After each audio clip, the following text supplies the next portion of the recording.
துதிக்கிறோம் துதிக்கிறோம் துதிக்கிறோம் துதிக்கிறோம் துதிக்கிறோம். ஒருவரும் சேரக்கூடாத ஒலியில வாசம் பண்ணுகிற எங்கள் ராஜாதி ராஜாவே, உம்மை நன்றியோடு துதிக்கிறோம். ஆண்டவரே, உம்மை ஸ்தோத்திரிக்கிறோம். கிருபையில் ஐஸ்வர்யம் உள்ளவரே, உம்மை நன்றியோடு துதிக்கிறோம். ரட்சகரே, உம்மை துதிக்கிறோம். உன்னதமானவரே, உம்மை துதிக்கிறோம். உயிர்ப்பிக்கிறவரே, உம்மை துதிக்கிறோம். பரிசுத்தத்தில் பயங்கரமானவரே, உம்மை நன்றியோடு நாங்கள் துதிக்கிறோம். அதிசயங்களை செய்கிறவரே, உம்மை நன்றியோடு துதிக்கிறோம். அற்புதங்களின் தேவனே, உம்மை நன்றியோடு உம்மை துதிக்கிறோம். ஆண்டவரே, கர்த்தாவே, உமக்கு நன்றி நன்றி நன்றி. எந்த துதிக்கும் ஸ்தோத்திரத்துக்கும் மேலான மகிமையுள்ள உம்முடைய நாமத்தை நன்றியோடு நான் ஸ்தோத்திரிக்கிறேன். ஆண்டவரே, பரிசுத்தரே, உம்மை துதிக்கிறோம் துதிக்கிறோம் துதிக்கிறோம். வல்லமை உள்ளவரே, உம்மை துதிக்கிறோம். ஆண்டவரே, உம்மை துதிக்கிறோம் துதிக்கிறோம் துதிக்கிறோம் துதிக்கிறோம். ரட்சகரே, உம்மை துதிக்கிறோம் துதிக்கிறோம் துதிக்கிறோம். ராஜரீகம் பண்ணுகிறவரே, உம்மை துதிக்கிறோம் துதிக்கிறோம். உன்னதமானவரே, உம்மை நன்றியோடு துதிக்கிறோம் துதிக்கிறோம். அதிசயமானவரே, உம்மை நன்றியோடு துதிக்கிறோம். ஆண்டவரே, ராஜரீகம் பண்ணுகிறவரே, உம்மை நன்றியோடு துதிக்கிறோம். ஒருவராய் பெரிய காரியங்களை செய்கிறவரே, உம்மை நன்றியோடு நாங்கள் துதிக்கிறோம். ஆண்டவரே, ஜீவாதிபதியாக இருப்பவரே, உம்மை நன்றியோடு துதிக்கிறோம். அதிசயமானவரே, உம்மை நன்றியோடு துதிக்கிறோம் துதிக்கிறோம் துதிக்கிறோம். ஹல்லேலூயா, உம்மை ஸ்தோத்திரிக்கிறோம். ஆண்டவரே, கிருபையில் ஐஸ்வர்யம் உள்ளவரே, உம்மை நன்றியோடு நாங்கள் ஸ்தோத்திரிக்கிறோம். எல்லா துதிக்கும் ஸ்தோத்திரத்துக்கும் மேலான மகிமையுள்ள உம்முடைய நாமத்தை நாங்கள் ஸ்தோத்திரிக்கிறோம். எல்லா கனத்துக்கும் உரியவரே, உம்மை நன்றியோடு நாங்கள் துதிக்கிறோம். ஆண்டவரே, இரக்கங்களின் ஐஸ்வர்யம் உள்ளவரே, உம்மை நன்றியோடு துதிக்கிறோம். ஆண்டவரே, உன்னதமானவரே, உம்மை நன்றியோடு துதிக்கிறோம் துதிக்கிறோம் துதிக்கிறோம் துதிக்கிறோம். கிருபையுள்ளவரே, உம்மை நன்றியோடு துதிக்கிறோம். ஆண்டவரே, உம்மை ஸ்தோத்திரிக்கிறோம். ஆண்டவரே, உமக்கு நன்றி நன்றி ராஜா. உமக்கு கோடி கோடி கோடி ஸ்தோத்திரங்கள். ஆண்டவரே, ஹல்லேலூயா ஹல்லேலூயா. இயேசுவே, உமக்கு நன்றி நன்றி நன்றி. மகிமையானவரே, உமக்கு நன்றி. மகத்துவமானவரே, உமக்கு நன்றி. கிருபையில் ஐஸ்வர்ய சம்பன்னரே, உமக்கு நன்றி. இரக்கமுள்ளவரே, உமக்கு நன்றி நன்றி நன்றி நன்றி. ஆண்டவரே, உம்முடைய நாமம் மகிமையானது, மகத்துவம் உள்ளது. அதற்காக நம்மை நன்றியோடு நாங்கள் ஸ்தோத்திரிக்கிறோம். ஆண்டவரே, கர்த்தாவே, உமக்கு நன்றி நன்றி நன்றி நன்றி நன்றி. அப்பா, உம்மை துதிக்கிறோம் துதிக்கிறோம் துதிக்கிறோம் துதிக்கிறோம் துதிக்கிறோம். மகிமையுள்ள எங்கள் தேவனாகிய கர்த்தரை துதிக்கிறோம். ஆண்டவரே, ஒருவரும் சேரக்கூடாத ஒலியில வாசம் பண்ணுகிற கர்த்தரை துதிக்கிறோம். பரிசுத்தத்தில் பயங்கரமான கர்த்தரை துதிக்கிறோம். மகிமையின் ஐஸ்வர்ய சம்பன்னராகிய கர்த்தரை துதிக்கிறோம். வல்லமை உள்ளவராகிய உம்மை துதிக்கிறோம். கிருபை உள்ளவராகிய உம்மை துதிக்கிறோம். பலவீனங்களிலே புது பலனை தருகிற உம்மை துதிக்கிறோம். எல்லா விதமான சூழ்நிலைகளையும் சாதகமாக்கி தருகிறவரே, உம்மை துதிக்கிறோம். எங்களுக்கு போதுமானவராக, பெரியவராக, நல்லவராக, வல்லவராக இருக்கிறபடியால் உம்மை நன்றியோடு துதிக்கிறோம். எங்களை ஆண்டவரே, எல்லா தீங்குக்கு விலக்கி பாதுகாத்து ரட்சிக்கிற அநாதி கிருபைக்காக உம்மை நன்றியோடு துதிக்கிறோம். கர்த்தாவே, உமக்கு நன்றி நன்றி நன்றி. ஹல்லேலூயா ஹல்லேலூயா ஹல்லேலூயா ஹல்லேலூயா. ஆவியானவரே, உமக்கு நன்றி ராஜா. இந்த காலை வேளை உம்முடைய பாதங்களை முத்தம் செய்கிறோம். ஆண்டவரே, நீர் ஒருவரே பெரிய காரியங்களை செய்கிறவர், அதிசயமானவைகளை நடப்பிக்கிறவர், மகத்துவமானவைகளை நடப்பிக்கிறவர், உன்னதமான காரியங்களை எங்களுக்காக செய்கிறவர். அதற்காக உமக்கு நன்றி செலுத்துகிறோம். ராஜாவே, உம்முடைய நாமம் எத்தனை பெரியது, அது எத்தனை மகத்துவம் உள்ளது என்பதை உணர்ந்து உம்மை துதிக்கிறோம். ஆண்டவரே, ராஜாவே, நீர் வாழ்க வாழ்க வாழ்க வாழ்க என்று வாழ்த்துகிறோம்.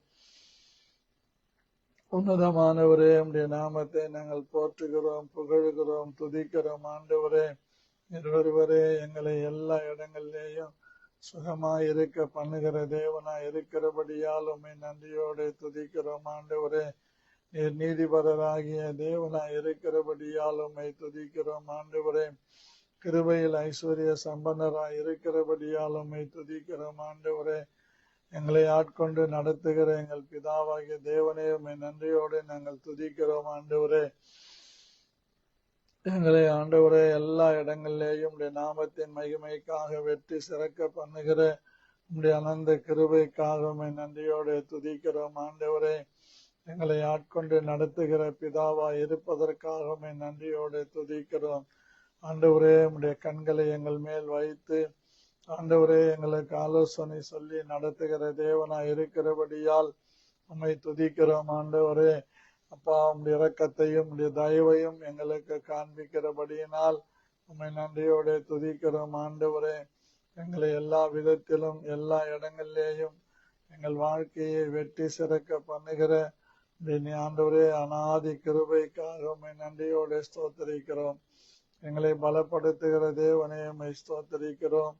எங்கள் பலவீனங்களிலே எங்களுக்கு புது பலன் தந்து எங்களை நடத்துகிற எங்கள் ராஜாவே, உம்மை நன்றியோடு ஸ்தோத்திரிக்கிறோம். கிருபையில் ஐஸ்வர்யம் உள்ளவரே, உம்மை நன்றியோடு ஸ்தோத்திரிக்கிறோம். இரக்கமுள்ளவரே, உம்மை நன்றியோடு ஸ்தோத்திரிக்கிறோம். மனதுருக்கம் நிறைந்தவரே, உம்மை நன்றியோடு ஸ்தோத்திரிக்கிறோம். அற்புதங்களையும் அதிசயங்களையும் நடப்பிக்கிறவரே, உம்மை நன்றியோடு ஸ்தோத்திரிக்கிறோம். எங்களை ஆட்கொண்டு நடத்துகிற எங்கள் ராஜாவே, உம்மை நன்றியோடு ஸ்தோத்திரிக்கிறோம். எங்களை எப்பொழுதும் வெற்றி சிறக்க பண்ணுகிற தேவனே, உம்மை நன்றியோடு ஸ்தோத்திரிக்கிறோம். புது பலத்தினால் எங்களை இடைகட்டுகிற ராஜாவே, உம்மை நன்றியோடு ஸ்தோத்திரிக்கிறோம்.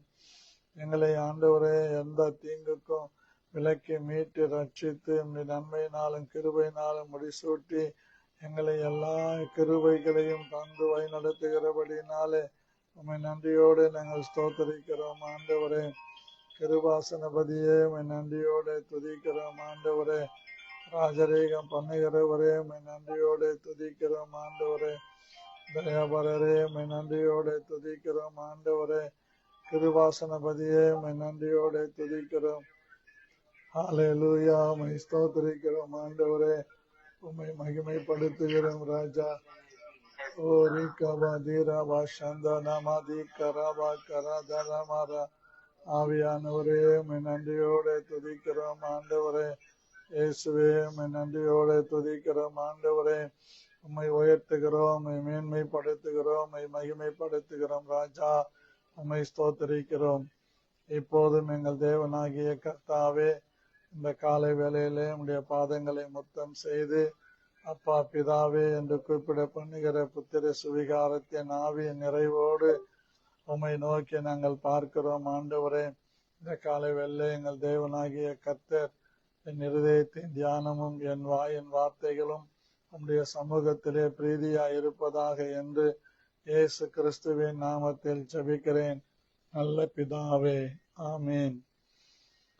அன்பான கர்த்தருடைய பிள்ளைகளே, இந்த காலை வேளையிலே ஆண்டவராகிய இயேசு கிறிஸ்துவின் நாமத்தினால் உங்களை அன்போடு நான் வாழ்த்தி வணங்கி வரவேற்கிறேன்.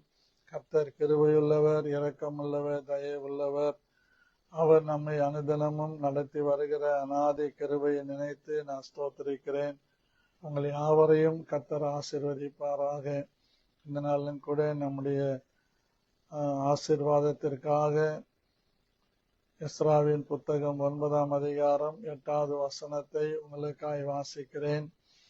இப்போதும் எங்கள் தேவனாகிய கர்த்தர் எங்களில் தப்பின சிலரை மீதியாக வைக்கவும் தம்முடைய பரிசுத்த ஸ்தலத்தில் எங்களுக்கு ஒரு குச்சை கொடுக்கவும், இப்படியே எங்கள் தேவன் எங்கள் கண்களை பிரகாசிப்பித்து எங்கள் அடிமைத்தனத்திலே எங்களுக்கு கொஞ்சம் உயிர் கொடுக்கவும் அவராலே கொஞ்ச நேரமாவது கிருபை கிடைத்தது.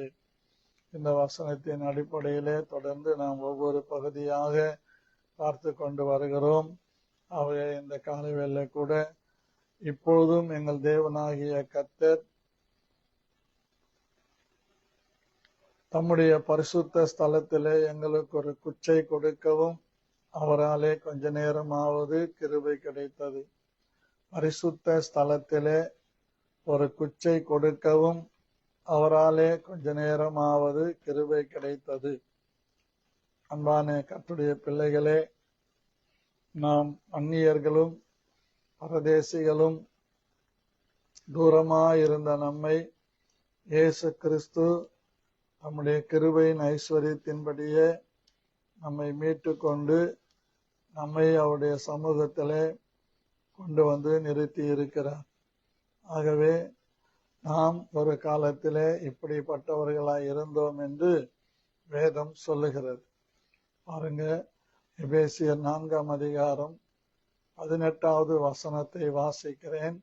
அவர்கள் புத்தியில் அந்தகாரப்பட்டு தங்கள் இருதய கடினத்தினால் தங்களில் இருக்கும் அறியாமையினாலே தேவனுடைய ஜீவனுக்கு அந்நியராயிருந்து உணர்வில்லாதவர்களாய் சகல அசுத்தங்களையும் ஆவலோடு நடப்பிக்கும்படி தங்களை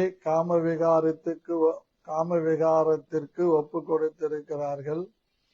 நீங்களோ இவ்விதமாய் கிறிஸ்துவை கற்றுக்கொள்ளவில்லை. இயேசுவினிடத்தில் சத்தியத்தின்படியே நீங்கள் அவரிடத்தில் கேட்டறிந்து அவரால் போதிக்கப்பட்டீர்களே. அந்தபடி முந்தின நடக்கைக்குரிய மோசம் போக்கும் இச்சைகளாலே கெட்டு போகிற பழைய மனுஷனை நீங்கள் களைந்து போட்டு உங்கள் உள்ளத்தில் புதிதான ஆவி உள்ளவர்களாகி மெய்யான நீதியிலும் பரிசுத்தத்திலும் தேவனுடைய சாயலாய் சிருஷ்டிக்கப்பட்ட புதிய மனுஷனை தரித்து கொள்ளுங்கள் என்று சொல்லுகிறார். ஒரு காலத்திலே நாம் இந்த பரிசுத்த ஸ்தலத்தை குறித்து உணர்வில்லாதவர்களாய் இருந்திருக்கிறோம். சகல விதமான அசுத்தங்களை அவளோடு நடப்பித்து உலக வாழ்க்கையோடு உலகத்தோடு ஒத்து வாழ்ந்து கொண்டிருந்த நம்மை தேவன் நேசித்து தம்முடைய கிருபையின்படி நம்மை அழைத்திருக்கிறார். அதே எபேசியர் 2ஆம் அதிகாரத்திலே நாம் வாசிக்கும் போது ஆனபடி 11வது வசனம், ஆனபடியினால் முன்னே மாம்சத்தின்படி புரஜாதிகளாயிருந்து மாம்சத்தில் கையினாலே செய்யப்படுகிற விருத்த சேதனம் உடையவர்களால் விருத்த சேதனம் இல்லாதவர்கள் எண்ணப்பட்ட நீங்கள் அக்காலத்திலே கிறிஸ்துவை சேராதவர்களும் இஸ்ரவேலுடைய காணியாட்சிக்கு புறம்பானவர்களும் வாக்குத்தத்தத்தின் உடன்படிக்கைகளுக்கு அந்நியரும் நம்பிக்கை இல்லாதவர்களும் இவ்வுலகத்தில் தேவன் அற்றவர்களாய் இருந்தீர்கள் என்று நினைத்து கொள்ளுங்கள். முன்னே தூரமாயிருந்த நீங்கள் இப்பொழுது கிறிஸ்து இயேசுவுக்குள் கிறிஸ்துவின் இரத்தத்தினாலே சமீபமானீர்கள் என்று வேதம் சொல்லுகிறது. இப்படி ஒரு காலத்திலே இந்த பரிசுத்த ஸ்தலத்துக்கும் நமக்கும் சம்பந்தம் இல்லாதவர்களாக வாழ்ந்த நம்மை தேவன் கிருபையினாலே இரக்கத்தினாலே முடிசூட்டி கிருபையின் ஐஸ்வர்யத்தின்படி நம்மை ரட்சித்து இந்த கொஞ்ச நேரம் கிருபையை பெற்றவர்களாய் வாழ தேவன் நம்மை நடத்தி கொண்டு வருகிறதை பார்க்கிறோம். இப்போதும் தேவனுடைய பிள்ளைகளாகிய நாம் ஒரு காரியத்தை சரியாக புரிந்து கொள்வது மிக அவசியமாயிருக்கிறது. இந்த பரிசுத்த ஸ்தலத்திலே நமக்கு ஒரு குச்சை கொடுத்து, அதாவது ஒரு இடத்தை கொடுத்து நம்மை வைத்திருக்கிறார். அந்த கொஞ்சம் இடத்துல நான் சொன்னது போல கிராமத்துல அந்த உரி கட்டி அதுல தேவையான சமைச்ச சாப்பாடு குழம்பு எல்லாத்தையும் அதுல வச்சுட்டு வெளியில வேலைக்கு போயிட்டு வருவாங்க. அந்த இடத்துல அது அந்த பகுதியில அந்த கட்டப்பட்டதுனால அதுல எந்த விதமான பாதிப்பும் இல்லாம, எறும்பு தொல்லை இல்லாம, எலி தொல்லை இல்லாம, விஷப்பூச்சிகளின் தொல்லை இல்லாம பத்திரமாக்கப்பட்டு பிறகு வந்து அதை எடுத்து வைத்து சாப்பிடுவார்கள். அதுபோலதான் இந்த பரிசுத்த ஸ்தலத்திலே நமக்கு ஒரு இடத்தை கொடுத்து நம்மை தேவன் வைத்திருக்கிறார். அப்படிப்பட்ட இடத்திலே இருக்கிற நாம் எப்படிப்பட்டவர்களாய் இருக்க தேவன் விரும்புகிறார் என்பதை நாம் உணர்ந்து கொள்வது நமக்கு மிக அவசியமாயிருக்கிறது. இந்த நாளிலே இந்த பரிசுத்த ஸ்தலத்தை குறித்து அறியாதவனாயிருந்த ஒருவனை தேவன் அறிந்து கொள்ளும்படியான மாற்றத்தை ஏற்படுத்துகிறதை வேதத்திலே நாம் காண முடியும். அப்போஸ்தலர் நடபடிகள் 9ஆம் அதிகாரம் 15வது வசனத்தை நாம் வாசிக்கையில அங்கே சவுல் என்கிற ஒரு வாலிபனை குறித்து பரிசுத்த ஆவியானவர் நமக்கு எழுதி வைத்திருக்கிறார். பாருங்க, 15வது வசனம் படிக்கிறேன்.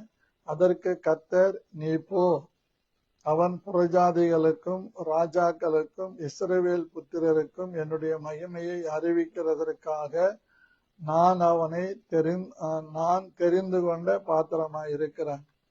மறுபடியும் உங்களுக்காக வாசிக்கிறேன். அதற்கு கர்த்தர், நீ போ, அவன் புறஜாதிகளுக்கும் ராஜாக்களுக்கும் இஸ்ரவேல் புத்திரருக்கும் என்னுடைய நாமத்தை அறிவிக்கிறதற்காக நான் தெரிந்து கொண்ட பாத்திரமாய் இருக்கிறான். அவன் என்னுடைய நாமத்து நிமித்தம் எவ்வளவாய் பாடுபட வேண்டும் என்பதை நான் அவனுக்கு காண்பிப்பேன் என்றான். பாருங்க, இந்த சவுல் என்பவன் வேதத்திலே அழகாய் சொல்லியிருக்கிறது. சவுல் என்பவன் இன்னும் கர்த்தருடைய சீஷரை பயமுறுத்தி கொலை செய்யும்படி சீரி பிரதான ஆசாரிடத்திற்கு போய் அந்த மார்க்கத்தாராகிய புருஷரையாகிலும் ஸ்திரீகளையாகிலும் தான் கண்டுபிடித்தால் அவர்களை கட்டி எருசலேமுக்கு கொண்டு வரும்படி தமஸ்குவில் ஜபாலயங்களுக்கு நிருபங்களை கேட்டு வாங்கினார். தமஸ்குவில் இருக்கிற ஜபாலயங்களை போய் நுழைந்து அவர்களை அடித்து நொறுக்கி நாசப்படுத்துவதற்காக சீரி பிரதான ஆசாரிடத்திலே போய் நிருபங்களை வாங்கி கொண்டு அவன் தரையில் கேட்டு வாங்கினான்.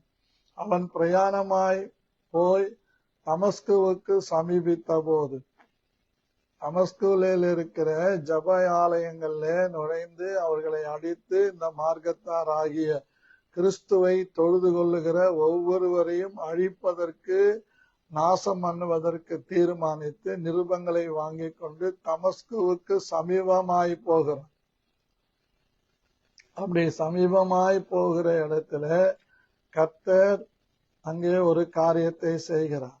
என்ன சொல்றாரு பாருங்க, அவன் பிரயாணம் போய் தமஸ்குவுக்கு சமீபத்த போது சடுதியில வானத்திலிருந்து ஒரு சத்தம் உண்டாகி, வானத்திலிருந்து கர்த்தர் இந்த சவுலோட பேசுகிறார். வானத்திலிருந்து பாருங்க, ஒரு ஒளி அவனை சுற்றிலும் பிரகாசித்தது. ஒரு ஒளி வட்டம் அந்த இடத்துல முழுவதுமாய் வந்து இறங்கின. அவன் தரையிலே விழுந்தான். அப்பொழுது, சவுலே சவுலே, நீ என்னை ஏன் துன்பப்படுத்துகிறாய் என்று தன்னுடனே சொல்லுகிற ஒரு சத்தத்தை கேட்டான். உருவத்தை பார்க்கல, ரூபத்தை பார்க்கல, சத்தம் மாத்திரம் அவனுக்கு கேட்கிறது.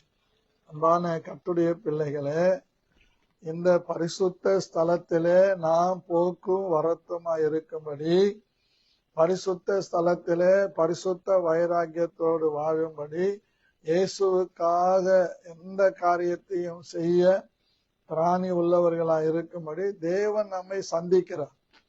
அப்படி இந்த சவுலை சந்திக்கிறார். சவுலே சவுலே, நீ துன்பப்படுத்துகிற இயேசு நானே என்று பேசுகிறார். உடனே அதற்கு அவன், ஆண்டவரே நீர் யார்? இப்போ அவன் கீழே விழுந்த உடனே அந்த ஒலியை பார்த்த உடனே இப்போ அவனுடைய வாயிலிருந்து இருதயத்திலிருந்து ஒரு சத்தம் வருகிறது, ஆண்டவரே நீர் யார்? இதுவரைக்கும் அவனுக்குள்ள நியாய பிரமாணத்தை குறித்து பக்தி வைராக்கியம் இருந்தது.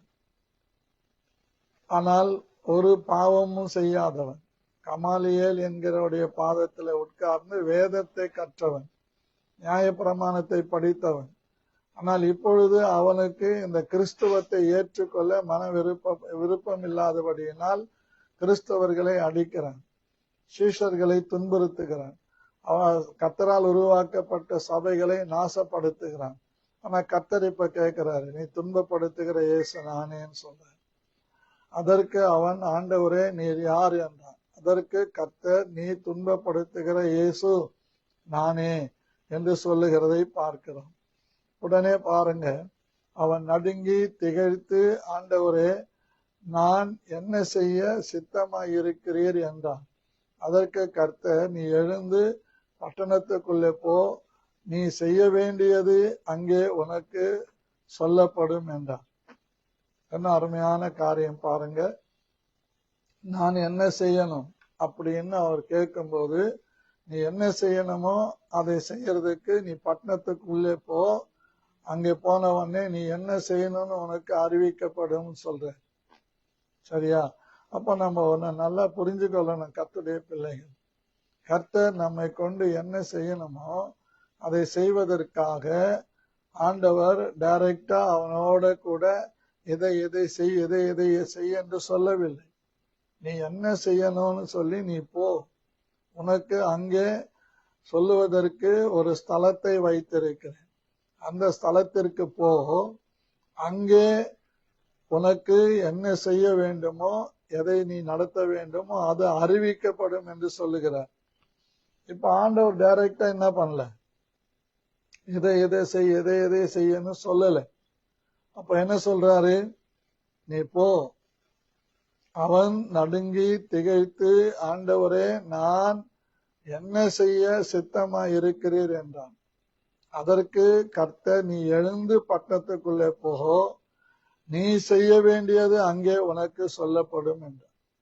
பட்டணத்துக்குள்ளே போ, உனக்குன்னு ஒரு இடம் அங்க இருக்குது, ஒரு பரிசுத்த ஸ்தலம் இருக்கிறது, ஒரு பரிசுத்தவான் இருக்கிறார்.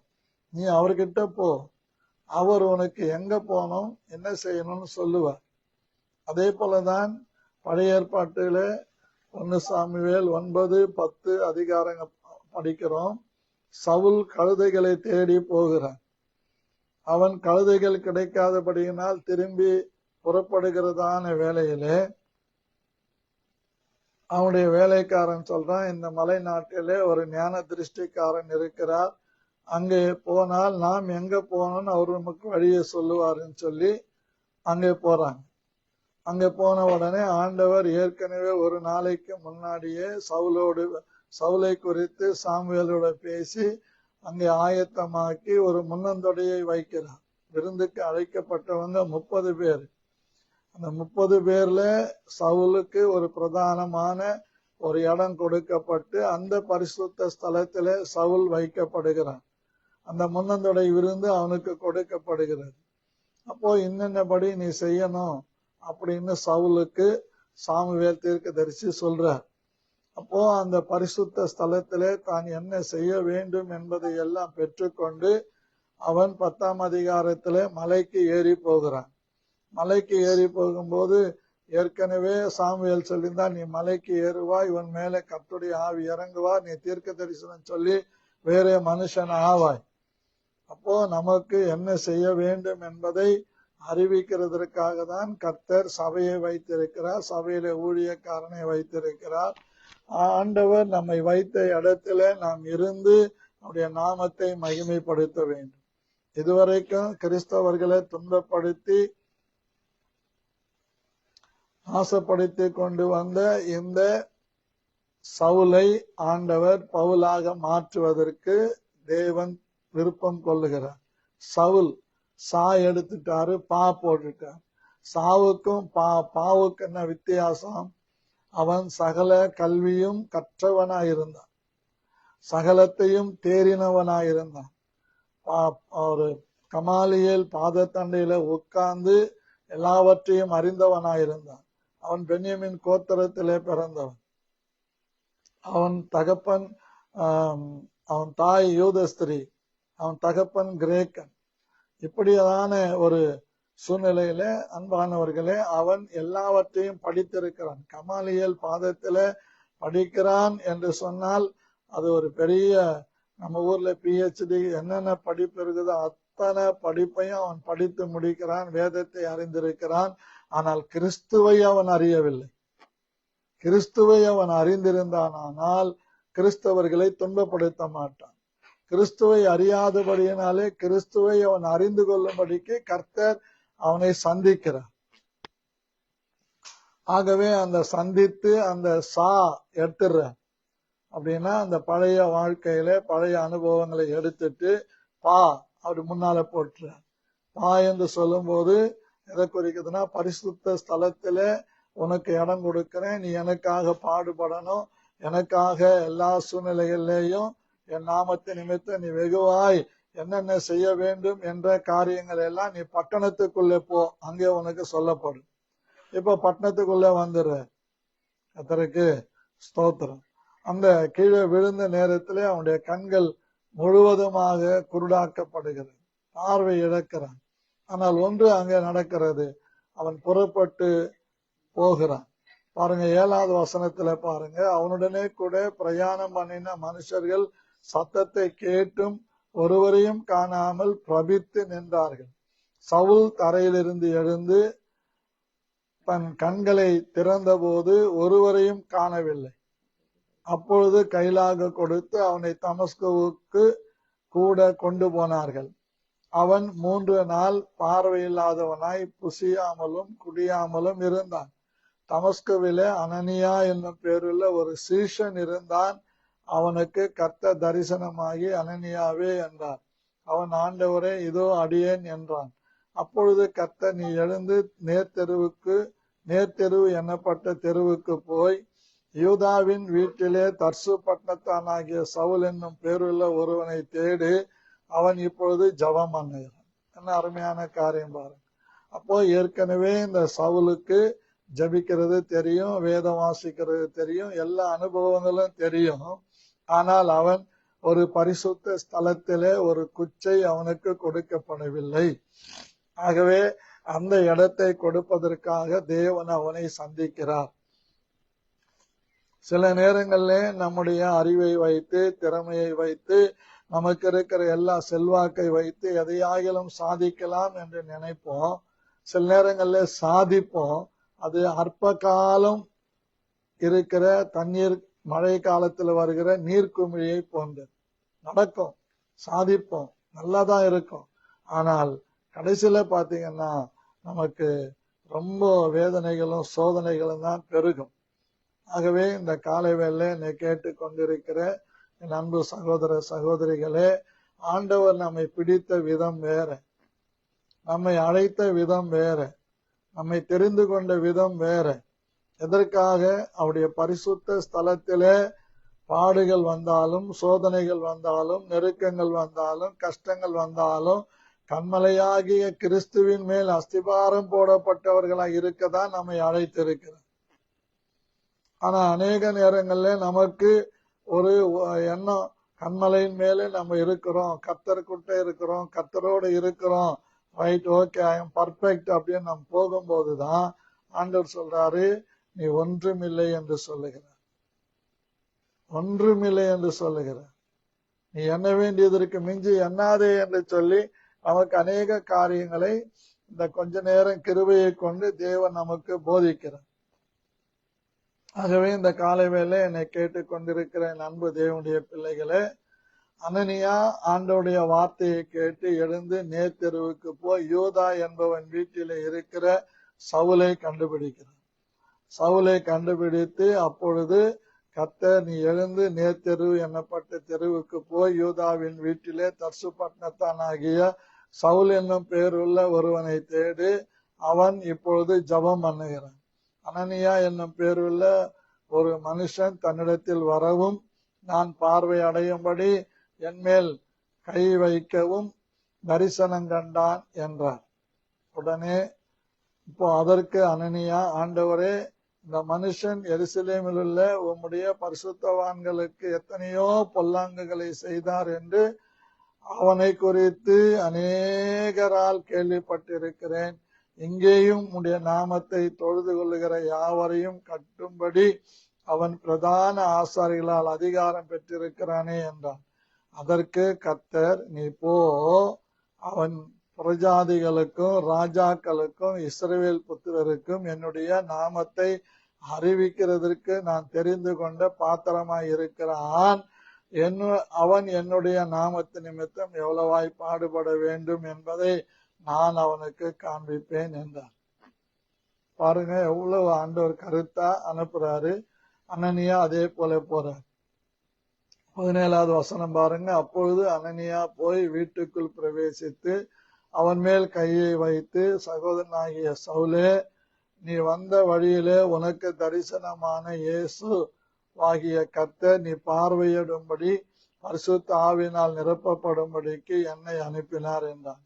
உடனே அவன் கண்களிலிருந்து மீன் செதில்கள் போன்றவைகள் விழுந்தது. அவன் பார்வையடைந்து எழுந்திருந்து ஞானசானம் பெற்றான். பின்பு அவன் போஜனம் பண்ணி பலப்பட்டான்.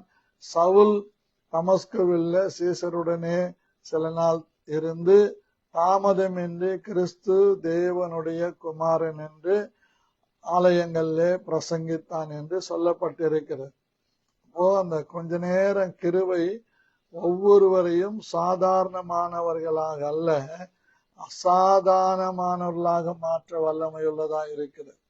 ஆகவே இந்த பரிசுத்த ஸ்தலத்திலே இந்த சவுலுக்கு கொடுக்கப்பட்ட இந்த கொஞ்ச நேரம் கிருபை அனனியா என்கிற தேவனுடைய மனுஷன் சீஷன் என்பவன் அழைக்கப்படுகிறான்.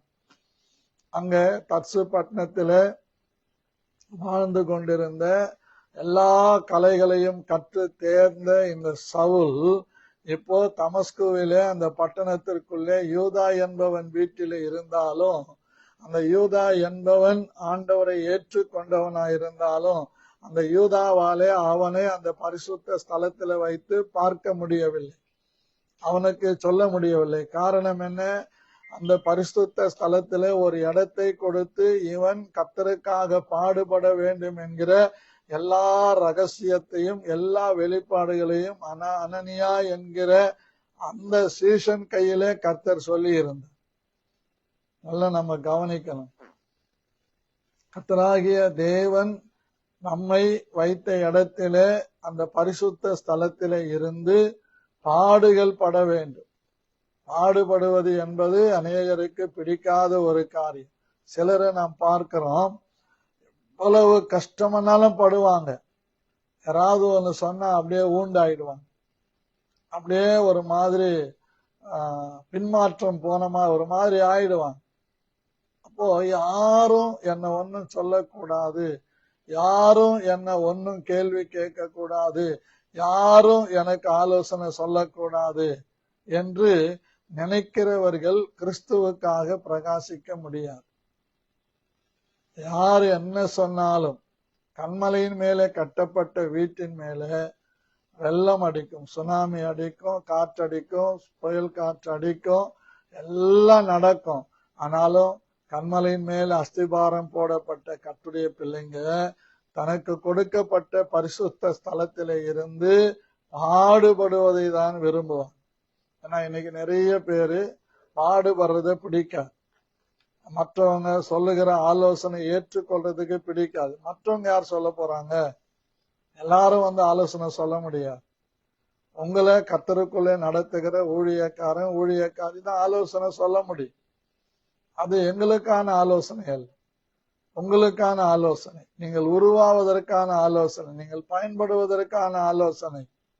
இந்த ஆலோசனைகளை சொல்லும் போது அதை ஏற்றுக்கொள்ளணும். சில நேரங்கள்ல உங்களை வைத்து மற்றவர்களுக்கு சொல்ல வேண்டிய கட்டாயத்திற்கு நாங்க தள்ளப்படும் போது உங்க பேரை குறிப்பிட்டு சொன்னா நீங்க ஒருவேளை வருத்தப்படலாம். அது கூட வருத்தப்படக்கூடாது. சரியா என்ன கேட்டீங்கன்னா, ஏன்னா நான் அனுபவத்துலதான் வந்திருக்கிறேன். ஒரு விசுவாசி ஒரு சிறிய தவறு செய்து விடுகிறான் அப்படின்றால் தகாத ஒரு உறவை வைத்து விடுகிறான். அது எனக்கு தெரியாது. ஆனால் நான் இருந்த அந்த ஸ்தாபனத்திலே, அந்த பரிசுத்த ஸ்தலத்திலே எனக்கு மேலே இருந்த SP.K. கர்ணதாசுக்கு அதை கேள்விப்பட்டு அவர் பிரசங்கம் பண்ணிக்கொண்டே இருக்கிறார் சர்ச்சில் வந்து. அது அவருக்கு அறிவிக்கப்பட்டதை மனசுல வச்சுக்கிட்டு நான் பக்கத்துல உட்கார்ந்து இருக்கிறேன். அவர் சொல்றாரு, இந்த டைட்டஸ் வந்து உடைக்கிறாரு, எல்லாம் பண்றாரு, கொஞ்சம் கூட அறிவில்லாம நடந்துக்கிறாருன்னு சொல்றாரு. நான் பாஸ்டர், அந்த சபை, அந்த மிஷனரி ஊழியத்திலே அந்த இடத்துல நான் ஊழியக்காரன், என்னை விட என்னை உருவாக்குறேன் என்னுடைய ஆசான்னு சொல்றாரு. டைட்டஸ் அநேக காரியங்களை அறிவில்லாம செய்யறதுனாலதான் குடும்பங்கள்ல குழப்பங்கள் வருது, பிரச்சனைகள் வருதுன்னு. எனக்கே புரியல, ஒன்னும் தெரியாது எனக்கு, யாரும் என்கிட்ட எதையும் சொல்லல. அப்போ ரொம்ப யோசித்து கொண்டிருந்தப்ப பிறகு சர்ச்செல்லாம் முடிஞ்ச பிறகு சொல்றாரு, இப்படி இப்படி நடந்தது, அந்த வீட்டுக்கு நீ போற, அந்த வீட்டுல உட்காந்து சாப்பிட்ற, எல்லாம் செய்யற, ஆனா அந்த வீட்டுல நடக்கிற சம்பவம் உனக்கு தெரியலையா? இல்லனே, யாரும் எனக்கு சொல்லல, எனக்கு விவரம் தெரியாது. ஆவியானவர் சொல்லியான்னு கேட்டார். அப்பதான் உடம்பெல்லாம் வேர்த்து போச்சு, பக்கஞ்சு எனக்கு. ஆவியானவர் சொல்லியா? என்ன அப்படின்னு நான் கேட்டப்பதான் சொல்றாரு, இப்படி இப்படி ஒரு நடந்துக்கிறாரு, நீ கண்டிஷன் பண்ணலையா அவரு? உண்மையா எனக்கு எதுவும் தெரியாது, ஆவியானவரும் எனக்கு எதுவும் சொல்லல, ஏன் மறைச்சார்னு எனக்கு தெரியாதுன்னு சொல்லிட்டு பேசும்போது எல்லா விவரமும் தெரியுது. காரணம் என்ன? ஆகாத சம்பாஷம் நல்லொழுக்கங்களை கெடுக்கும். பிறகு அவரை கொஞ்ச நாள் அந்த குடும்பத்துல சபையை விட்டு, நீங்க நம்புங்க நம்பாம போங்க, அந்த ஃபேமிலிய நான் நடத்தி கொண்டிருந்த அந்த சபையை விட்டு சில வாரங்கள் தள்ளி வச்சுட்டேன். சபைக்கு வரக்கூடாது, ராபோஜனம் கொடுக்கறத நிறுத்திட்டேன். கொஞ்ச நாளைக்கு அப்புறம் குடும்பமா வந்தாங்க எல்லாரும். அவர் சாரி பாஸ்டர், நான் தப்பு செய்யணும்னு போல, அடிக்கடி அவங்க வீட்டுக்கு போயிட்டு வந்தேன், அது தப்பா சொல்லிட்டாங்க அப்படின்னு. நான் அந்த வீட்டு நபரை கூப்பிட்டு, அந்த அம்மாவை கூப்பிட்டு கேட்டேன், இவர் சொல்றேன் அது உண்மையா? இல்ல, எங்க 2 பேருக்கும் கல்யாணம் ஆகிறதுக்கு முன்னாலே உறவு இருந்தது, ஆனா அவர் கல்யாணம் ஆயிட்ட பிறகு நான் ஒதுங்கி இருந்தேன். எப்படியோ எங்க 2 பேருக்கும் மறுபடியும் தொடர்பு ஏற்பட்டுச்சு, வருவாரு போவார், ஆனா எனக்கும் அவருக்கு எந்த விதமான தவறான பழக்கங்கள் இல்லை அப்படின்னு அந்த பிள்ளை, ஒரு உலகத்து மனுஷி சொன்ன உடனே, நீங்க தைரியமா அவரை ஏற்றுக்கொள்ளலாம், தப்பு கிடையாது அப்படின்னு சொன்னோடனேதான் அவர் மறுபடியும் ஏத்துக்கிட்டேன். அப்படிப்பட்ட ஒரு சூழ்நிலைகள். சில நேரங்கள்ல கர்த்தர் நம்மோடு கூட பேசுகிற காரியங்களை நம்ம ஏற்றுக்கொள்ளணும், பாடுபடணும். பாடுபடுறதுக்கு இஷ்டம் இல்லைன்னா நம்ம வாழ முடியாது. உடல் உழைப்பு என்கிற பாடு வேற, ஆனா மென்டலியா வர்ற பாடு வேற, ஸ்பிரிச்சுவலியா வர்ற பாடு வேற. இந்த ஸ்பிரிச்சுவலியா வர்ற பாடுகளை சகிச்சு நின்று தனக்கு கொடுக்கப்பட்ட ஊழியத்தை எல்லா நிலையிலையும் செய்யக்கூடிய அனுபவம் உள்ளவர்களை தேவன் தமக்கென்று வல்லமையாக பயன்படுத்துவார். இதுதான் முக்கியமான ஒரு காரியம். ஆகவே நாம் அதை செய்யாவிட்டால் கர்த்தர் பைபாஸ் பண்ணி வேற ஒருவனை தேடி போய்விடுவார். இதுல நிறைய சம்பவங்கள் பைபிள் இருக்குது, அதை நான் சொல்ல முடியும். எலியா என்கிற தீர்க்கதரிசி ஒருவனை அபிஷேகம் பண்ண சொல்றார். அதாவது யெகூ என்பவனை நீ அபிஷேகம் பண்ணு அப்படின்னு சொல்ற.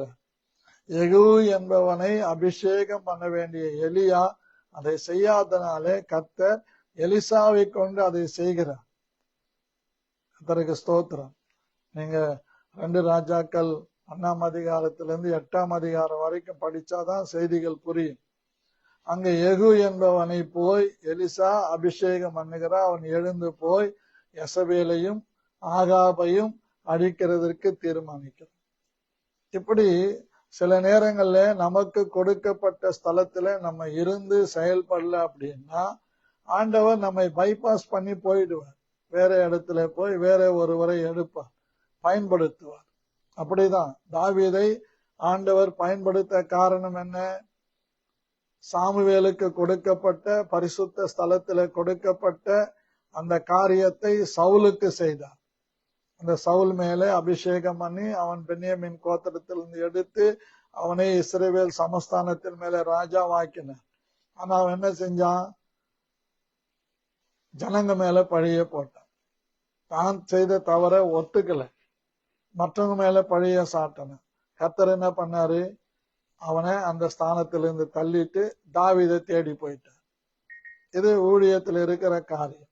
இப்படி ஒவ்வொன்றும் ஒவ்வொரு விதத்துல ஆண்டவர் நடத்திக்கிட்டு வருவார். பரிசுத்த ஸ்தலத்துல நமக்கு ஒரு இடம் கொடுத்திருக்கிறார் என்றால் அந்த இடத்தை குறித்ததான ஒரு நோக்கம், அந்த இடத்தை குறித்ததான திட்டம், அந்த இடத்தை குறித்ததான தெளிவு நமக்கு எப்பவும் இருக்கணும். நம்மளை யாரும் ஒன்னும் சொல்லக்கூடாது, ஒன்னும் பேசக்கூடாது அப்படின்னு நம்ம இருந்தோம்னா நம்ம நிச்சயமா உருவாக மாட்டோம். உங்களுக்கு எல்லாருக்கும் தெரியும், நம்ம வீட்டு வாசல்ல இருந்த அந்த கிறிஸ்துமஸ் ட்ரீ, பெரிய மரம் இருந்தது. அந்த மரம் எடுக்கும் போது ஒரு கிளை அதன் மேல விழுந்து துண்டா உடைஞ்சிடுச்சு. இது உடைஞ்சிடுச்சு, எடுத்து போட்டுடலாம் அப்படின்னு நானும் நினைச்சேன், எடுத்து போடுறதுக்கு பார்த்தேன். ஆண்டவர் சொல்றாரு, உணர்த்துறாரு. என்ன சொல்றாருன்னா, அதனுடைய உடைந்த பகுதியினுடைய நுனிய சீவ், இதை சீவ். ஏன்னா அது எனக்கு ஏற்கனவே பழக்கம் இருந்தபடியினாலே அந்த அந்த உடைஞ்சு விட்டு அந்த கிளைய அடியில சீவனை கிராஸா சீவி, இந்த கிளையும் கிராஸா சீவி ரெண்டுத்தையும் வச்சு அதுல கொஞ்சம் மண்ணு வச்சு ஒரு பிளாஸ்டிக் போட்டு கட்டிட்டு அதற்கு ரெண்டு பக்கமும் 2 கம்பு வச்சு விட்டுட்டு அதுல டெய்லி தண்ணி ஊத்த ஆரம்பிச்சேன். பாருங்க, ஒரு குறிப்பிட்ட மாதங்களுக்கு பிறகு 2 மாசம் 3 மாசம் இருக்குன்னு நினைக்கிறேன். அதுக்கப்புறம் என்ன நிலையில இருக்குதுன்னு பிரிச்சு பார்த்தா இதுவும் அதுவும் ஒட்டி கொண்டிருக்கிறது. பாருங்க, மரம் விழுந்து முறிஞ்சிடுச்சு. ஏறக்குறைய ஒரு 4 அங்குலம் அந்த செடியை அதை கட் பண்ணி கிராஸா கட் பண்ணிட்டு இதையும் கிராஸா கட் பண்ணிட்டு வச்சு ஒட்டி அதை சுத்தம் செய்து வைத்தேன். ஆனா இப்போ பாத்தீங்கன்னு சொன்னா எந்த இடத்துல ஒட்ட வச்சனோ அந்த இடத்துல இருந்து மரம் வளைஞ்சி போறத பாக்குறேன். நேரா வரல. அப்போ நான் ஒண்ணு செஞ்சிருக்கணும், அது வளரும் போதே நேரா ஒரு 2 பக்கமும் ஏதாவது கொடுத்து பண்ணிருக்கணும். வளர்ந்துட்ட பிறகு நான் இழுத்து கட்டினாலும் அது முடியல. அது அப்படியே வளைஞ்சி இந்த பக்கம் வந்திருக்கு. அப்போ கர்த்தருடைய பிள்ளைகள் நம்ம கவனிக்கணும், தேவன் நம்மை அழித்து விடுகிறது விரும்பவில்லை. நம்ம எந்த இடத்துல இருந்து கனி கொடுக்கணுமோ அந்த ஸ்தலத்துல ஒரு இடத்தை நமக்கு கொடுத்து நம்மை ஒட்ட வைத்து நம்மை கனி கொடுக்க வைக்க தேவன் உண்மை உள்ளவராயிருக்கிறார். இப்படி எல்லாரையும் அழிக்க நினைத்த இந்த சவுலை ஆண்டவர் அவருடைய பரிசுத்த ஸ்தலத்தில அவருடைய ஊழியத்தை செய்ய வைக்கிறார்.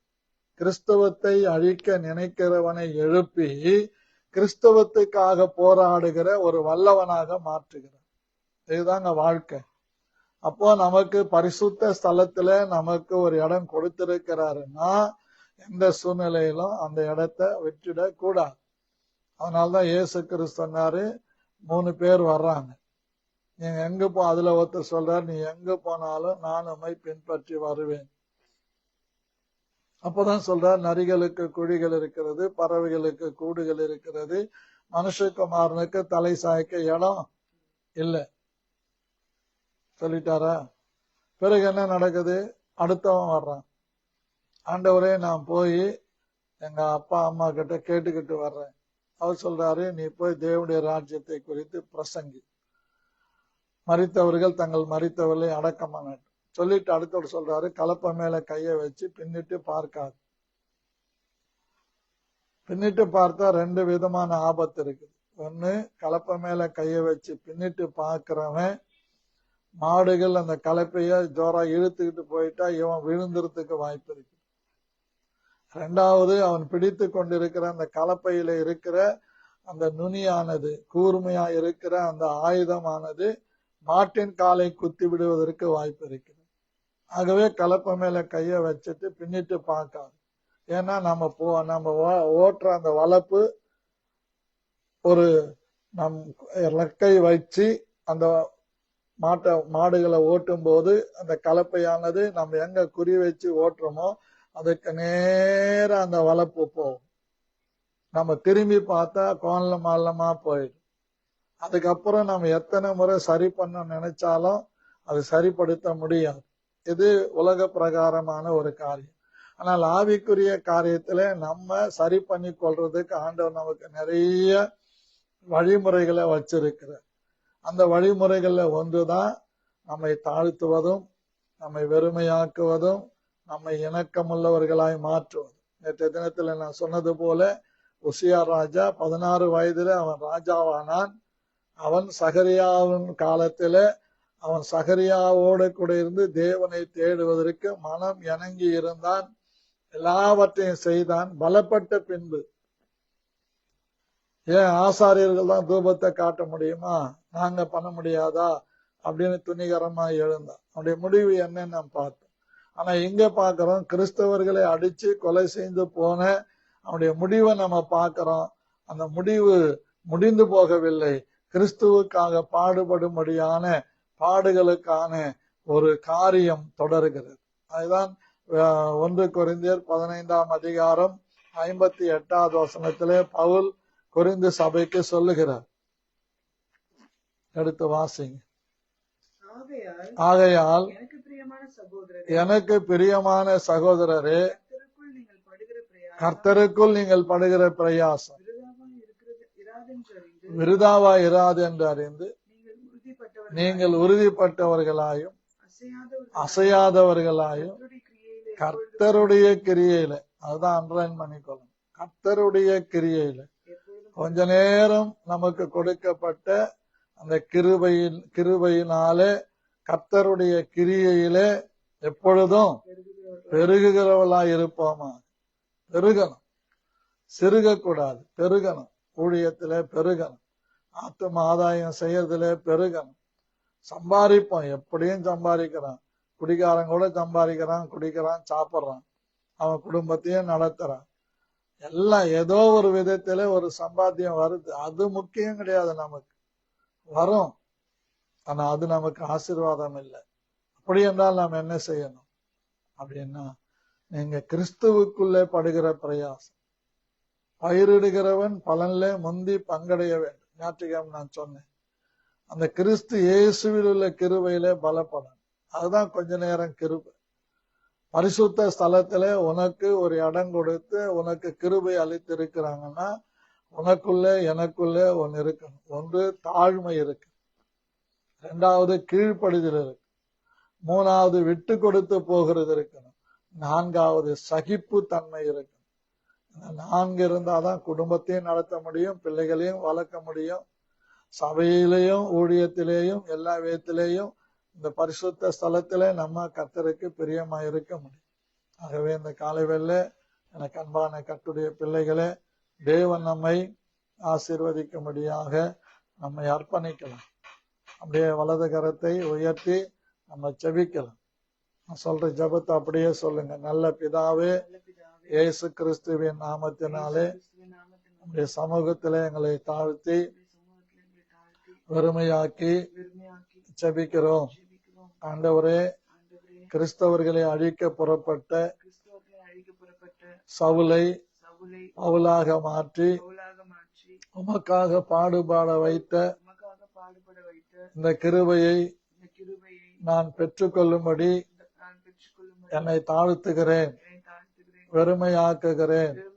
ஆவியானவரே, எல்லா கீழ்ப்படிதலோடும் எல்லா சகிப்பு தன்மையோடும் பவுலை போலவே உம்முடைய ஊழியத்திலே, குடும்பத்திலே, உம்மை அறிகிற அறிவிலே, இந்த பரிசுத்த ஸ்தலத்திலே உம்முடைய கிருபை, கொஞ்ச நேரம் கிருபை எனக்கு இடம் கொடுத்திருக்கிறது. இதை நான் இழந்து விடாதபடிக்கு பாதுகாத்து கொள்ள, கர்த்தருக்காக வாழ, கர்த்தருக்குள்ளே பலப்பட, கிறிஸ்துவுக்காக பாடுபடுகிற சிந்தையை இயேசு கிறிஸ்துவின் நாமத்தில் வேண்டிக் கொள்கிறேன். நல்ல பிதாவே, ஆமென்.